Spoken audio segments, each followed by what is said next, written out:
गाजियाबाद के लोनी थाना क्षेत्र में एक ही परिवार के 4 लोगों को बदमाशों ने घर में घुसकर गोली मार दी। टोली मोहल्ला फायरिंग की आवाज से गूंज उठा। चारों ओर खौफ पसर गया और हमले में 3 लोग मौत की नींद सो गए, जबकि एक महिला जिंदगी की जंग लड़ रही है।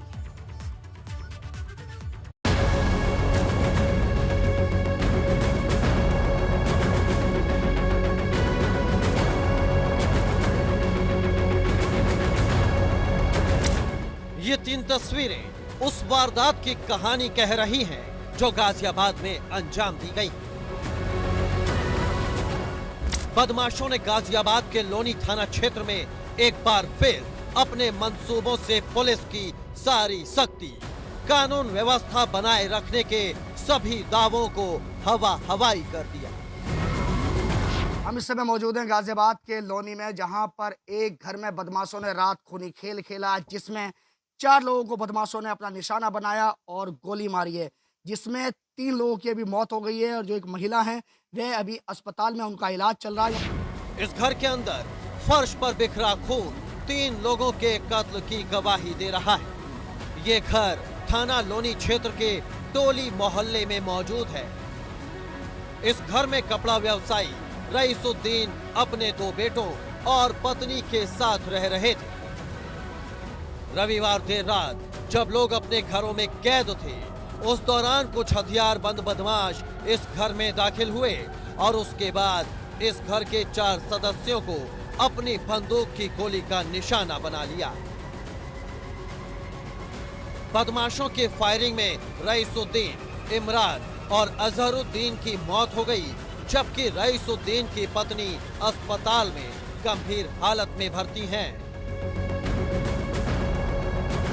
हेड की आवाज़ आई, फिर मैं जब से अंदर आया तो पता चला एक मेरा भाई यहाँ पड़ा मरा पड़ा है, एक भाई मेरा वहाँ मरा पड़ा है और मेरा बाप अंदर पड़ा है। आप कहाँ थे उस समय? मैं अपने घर पे ही था। आप अलग रहते हैं? अलग रहता। बहुत ही दुखद हादसा है ये, जिसमें बदमाशों ने यहाँ पर खूनी खेल खेला है। और ये आपको सबसे पहले हम आपको ये दिखा रहे हैं कि यहाँ पर जो ब्लड है, वो ब्लड यहाँ पर है, वो ब्लड यहाँ पर इस समय पड़ा हुआ है। उसके ऊपर यहाँ पर जो मट्टी है वह डाली गई है ब्लड को छुपाने के लिए, वो आपको दिखा रहे हैं। तो रात यहाँ पर लगातार जो खूनी खेल खेला गया वो आपके सामने है।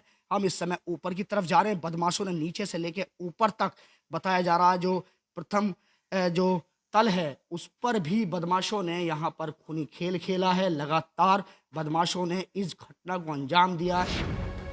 रईसुद्दीन की इसी घर में कपड़े की दुकान थी। बाहर दुकान और अंदर उनका घर था, जहां घुसकर बदमाशों ने 4 लोगों को गोली मारी। जाहिर है कि ये तस्वीरें देखने के बाद किसी का भी दिल दहल जाएगा। वारदात की खबर जब इलाके में फैली तो मौके पर लोगों की भीड़ लग गई। इलाके के लोग इस हत्याकांड से सन्न थे। कोई हैरान परेशान था तो कोई गाजियाबाद पुलिस पर सवाल उठा रहा था, क्योंकि घर में घुसकर 4 लोगों को गोली मारने की वारदात को अंजाम देकर बदमाश फरार हो गए और पुलिस कानून का राज कायम करने में नाकाम साबित हुई। क्योंकि अगर व्यापारी अपने घर में भी सेफ नहीं है, सड़क की और दुकान की बात तो बहुत दूर की है। व्यापारियों को घर में घुसकर एक नहीं 4 लोगों को मार दिया गया और गाजियाबाद पुलिस बैठी है। गाजियाबाद लोनी थाने के एसओ ये नहीं सोच रहे कि क्या हो रहा है। मैं उनसे फोन पे वार्ता कर रहा हूँ, वो फोन पे बात करने को राजी नहीं हो पा रहे हैं। और जब मैं अस्पताल पहुंचा तो अस्पताल पहुंचने के बाद मैंने देखा कि वहाँ पे एक भी पुलिस का कर्मचारी नहीं था, सिर्फ परिवार के लोग ही उनको उठा के घूम रहे थे। इनकी किसी से कोई रंजिश नहीं है। इनको जो टारगेट बनाकर बदमाशों ने रात को मारने का काम किया है, ये पुलिस की जिम्मेदारी बनती है कि पुलिस देखे कि वो लुटेरे कौन थे, वो कहाँ से आए, उन लोगों को किसका संरक्षण प्राप्त है। वारदात की सूचना मिलने पर पुलिस मौके पर पहुंची और हत्या की हर एंगल से जांच शुरू कर दी। पुलिस के आला अधिकारी भी वारदात वाली जगह पर पहुंचे। उन्होंने न केवल इस घर के अंदर सुराग तलाशे, बल्कि आसपास के लोगों से भी बातचीत कर खूनी खेल की तह तक जाने की कोशिश की। अब पुलिस अधिकारियों का दावा है कि जल्द ही वारदात को अंजाम देने वाले पुलिस के शिकंजे में होंगे। थाना लोनी क्षेत्र में एक मोहल्ले में एक परिवार में 4 लोगों को गोली लगने की सूचना प्राप्त हुई और जिसमें से अभी की स्थिति है कि 3 लोगों की मृत्यु हो गई है और एक महिला घायल है जो उपचाराधीन है। घटनास्थल पर फील्ड यूनिट, डॉग स्क्वाड सभी टीमें अपना अपना काम कर रही हैं। हमने थाना सर्किल स्तर पर अलग अलग 3 टीमें बनाई हैं जो अलग अलग पहलुओं की जांच कर रही हैं। घटना घनी बस्ती में हुई है। घटना के पीछे क्या कारण रहे इसकी जानकारी की जाए। रईसुद्दीन के रिश्तेदार की माने तो उनकी किसी से कोई रंजिश नहीं थी। ऐसे में घनी बस्ती में इस वारदात को क्यों अंजाम दिया गया, ये भी एक बड़ा सवाल बन गया है। हालांकि पुलिस ने भी इस वारदात को लूटपाट के इरादे से अंजाम दिए जाने से इनकार किया है। अभी प्रथम दृष्टया लूटपाट के कोई हमें सुराग नहीं मिले हैं। घर के जो शेष सदस्य हैं उनके भी मकान आसपास हैं, उनसे हम बातचीत कर रहे हैं। टोली मोहल्ले में 4 लोगों को गोली मारने के पीछे क्या वजह है, ये फिलहाल पुलिस के लिए एक पहेली बनी हुई है। ऐसे में देखने वाली बात होगी कि पुलिस कब तक वारदात के सुराग इकट्ठा करके कातिलों को सलाखों के पीछे पहुंचा पाती है। शक्ति सिंह, गाजियाबाद, एबीपी गंगा। दौलत किसी को भी अंधा बना सकती है। रुपयों का लालच ऐसा होता है जिसके आगे हर रिश्ता बेमानी हो जाता है।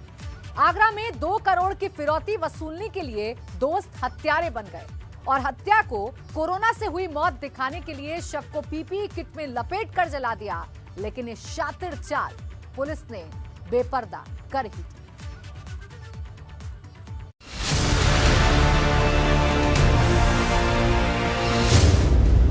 आगरा में अपहरण के बाद हत्या, कोल्ड स्टोर के मालिक के बेटे का मर्डर, 2 करोड़ की फिरौती की फिराक में थे कातिल। पीपी किट में कातिलों ने शव को फूंका। पुलिस को गुमराह करने की साजिश का खुलासा।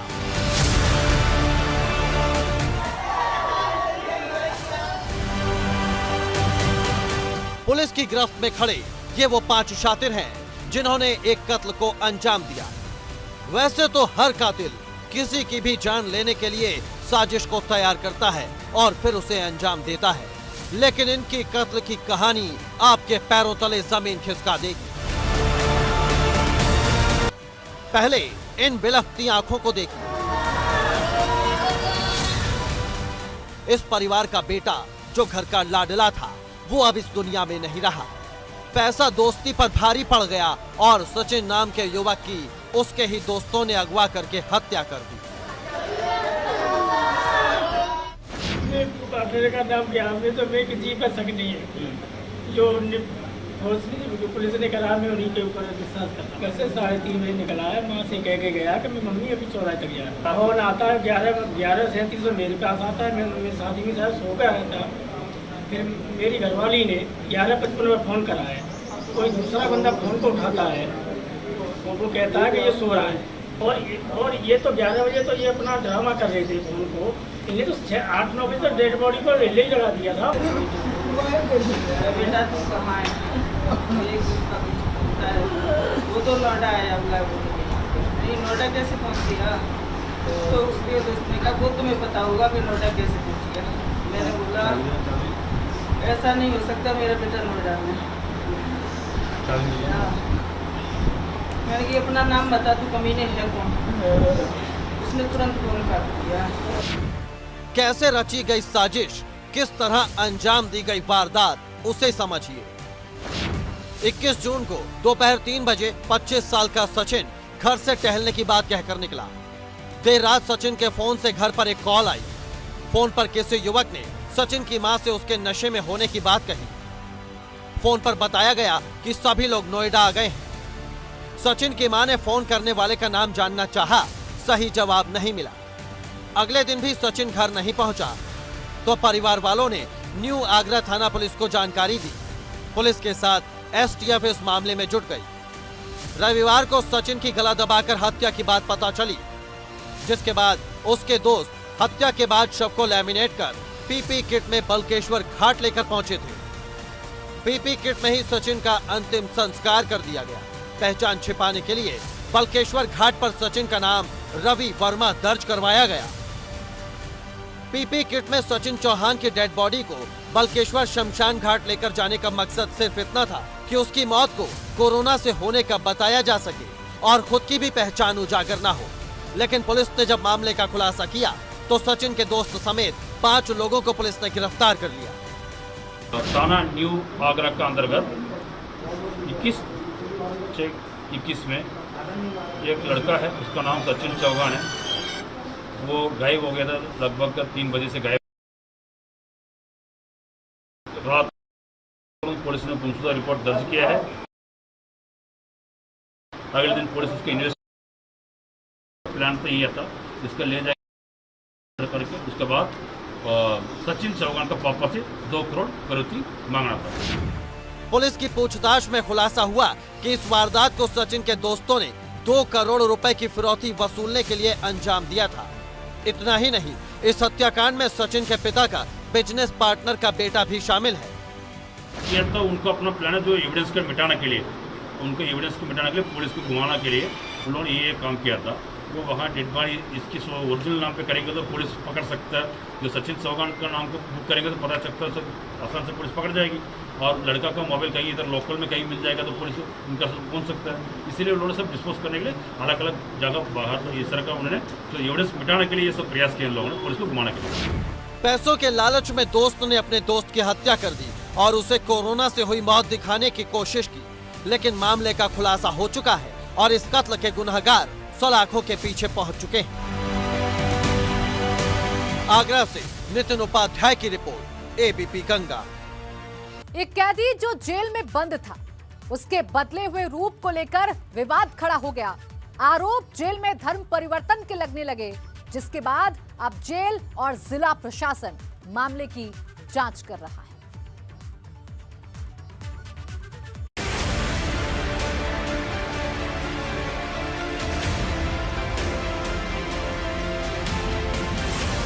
इन 2 तस्वीरों में दिखाई दे रहा शख्स एक ही है, बस फर्क इतना है कि एक तस्वीर में उसके दाढ़ी है और दूसरी तस्वीर बिना दाढ़ी के है। इससे पहले कि आप इस शख्स को लेकर कोई कयास लगाएं, हम आपसे इसका तारुफ करवा देते हैं। यह है मेरठ के मऊखास गांव का ताराचंद। नाम सुनकर चौंकिएगा मत।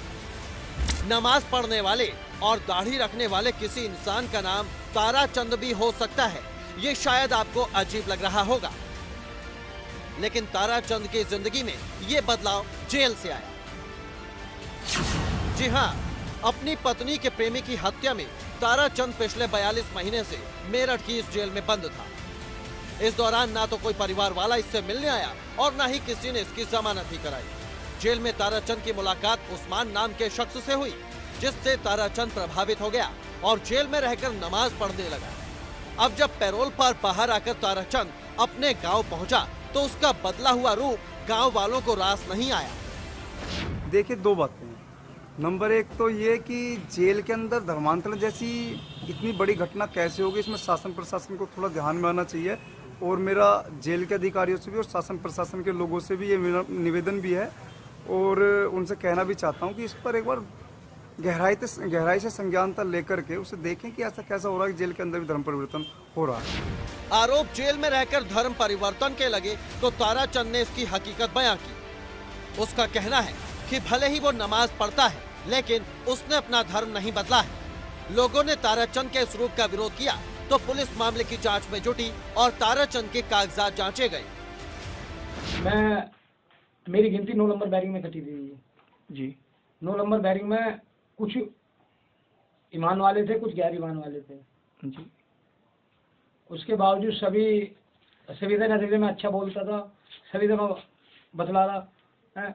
अब मैं अच्छा उसकी नमाज की लाइन पे मैं नमाज की लाइन में बाहर से चल रहा था, मैं बाहर से नमाज पढ़ता था। अब पुलिस वाले आगे चौके में ले गए। चौके में ले जाने के बाद अधिकारियों ने कहा कि ठीक है भाई, ठीक है, तुम ईमान में इस्लाम कबूल कर लिया भाई, ठीक है, तुम अपने कागज पत्र दिखाओ।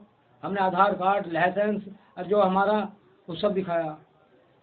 उसके बावजूद उन्होंने कहा तुम्हारा इसमें कोई नाम नहीं है, आधार कार्ड तुम्हारा कोई बदलाव नहीं है। मैंने भी सही है जी।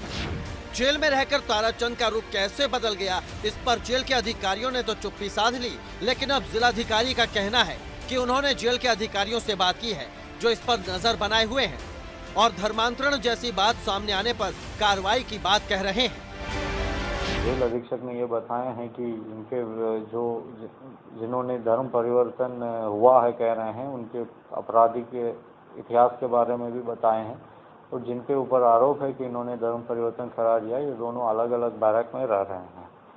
और जेल अधीक्षक को निर्देशित किया गया है कि ऐसी कोई गतिविधि जेल के अंदर चल रहा है नहीं, इसके संबंध में वो सतर्क दृष्टि रखें। पुलिस जो गांव में जो गतिविधियां हुई है, जो शिकायतें हुई हैं, इस संबंध में पूरी कार्रवाई की है, सबसे पूछताछ किए हैं। अब ताराचंद ने जेल में धर्म परिवर्तन किया है या नहीं, पुलिस और प्रशासन इसकी जांच में जुटा है। जो भी तथ्य सामने आते हैं उसके मुताबिक दोषियों पर कार्रवाई की जाएगी। सुधीर चौहान, एबीपी गंगा, मेरठ।